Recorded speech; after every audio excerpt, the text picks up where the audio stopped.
ಇವತ್ತು ನಮ್ಮ ಕಡೆ ಐತಿ ವಿವೋ Y200 Pro. ಈ ಥರ ಡಿಸ್ಪ್ಲೇ ಎಡ್ಜ್ ಡಿಸ್ಪ್ಲೇ ಬರ್ತೈತೆ ರೀ. ಎಲ್ಲ ಕಡೆ ಸಿಗೋದಿಲ್ಲ ಡಿಸ್ಪ್ಲೇ ಅದ. ಕಸ್ಟಮರ್ ಈಗಾಗಲೇ ಗೋಕಾಕ್ದಾಗ ಕೊಟ್ಟಿದ್ರು.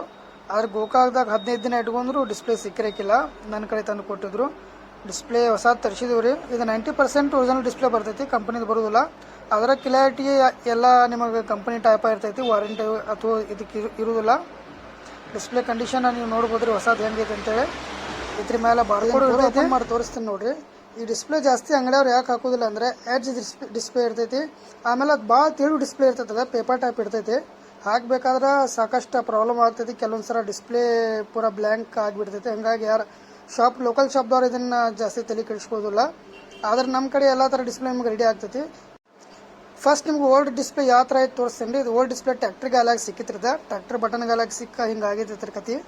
ಆಮೇಲೆ ಎಲ್ಲದ ಕ್ಲೀನಿಂಗ್ ಎಲ್ಲ ಪ್ರೊಸೆಸ್ ಎಲ್ಲ ನಾ ಮಾಡಿದೇನೆ ರೀ. ಇನ್ನು ಫಿಟ್ಟಿಂಗ್ ಮಾಡೋಷ್ಟು ಬಾಕಿ ಐತಿ. ಫಿಟ್ಟಿಂಗ್ ಮಾಡೋದು ನೋಡ್ಕೊಡ್ರಿ ಯಾವ ಥರ ಫಿಟ್ಟಿಂಗ್ ಆಗ್ತೈತೆ ಅಂತೇಳಿ. ಫಿಟ್ಟಿಂಗ್ ಮಾಡಿದ್ಮೇಲೆ ಫುಲ್ ಫೋನ್ ರೆಡಿ ಆದ್ಮೇಲೆ ಲಾಸ್ಟ್ ಲುಕ್ ನಮಗೆ ತೋರಿಸ್ತೇನೆ.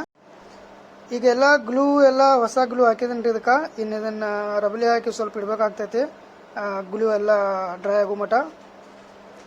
ಆಮೇಲೆ ಸ್ಟಾರ್ಟ್ ಮಾಡಿ ನಿಮಗೆ ತೋರಿಸ್ತೇನೆ ರೀ ಹೆಂಗೈತೆ ಅಂತೇಳಿ ಡಿಸ್ಪ್ಲೇ. ಇದು ನೋಡ್ರಿ ಫೋನಿಂದ ಫೈನಲ್ ಲುಕ್ ಹೆಂಗೈತಿ. ಬ್ಯಾಕ್ ಮೇಲೆ ಚೇಂಜ್ ಆಗೈತಿ, ಡಿಸ್ಪ್ಲೇನು ಚೇಂಜ್ ಆಗೈತಿ. ಆಮೇಲೆ ಡಿಸ್ಪ್ಲೇ ನಿಮ್ಗೆ ಡಿಸ್ಪ್ಲೇ ಕ್ಲಾರಿಟಿ ನೋಡ್ರಿ ಹೆಂಗೈತಿ. ವಿಡಿಯೋ ಇಷ್ಟ ಆದರೆ ಲೈಕ್ ಮಾಡಿರಿ.